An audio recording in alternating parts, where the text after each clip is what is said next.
Bismillahirrahmanirrahim.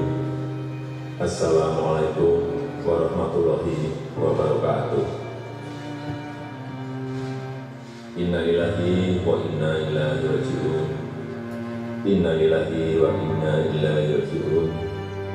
Inna lillahi wa inna ilaihi raji'un. Perkenankan saya atas nama pemerintah dan seluruh rakyat Indonesia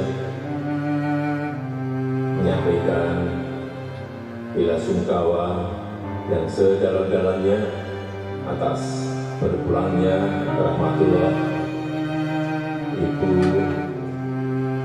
Kristiani Herawati binti Sarwo Edi Wibowo, Ibu Ani Yudhoyono, istri Presiden ke-6 Republik Indonesia Bapak Susilo Bambang Yudhoyono pada usia 67 tahun.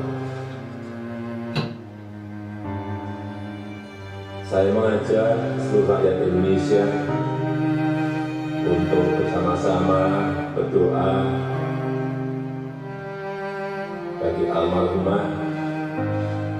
Semoga diterima dan diberikan tempat yang terbaik di sisi Allah Subhanahu wa taala, husnul khotimah, dan keluarga yang ditinggalkan mendapatkan ketabahan dan kesabaran.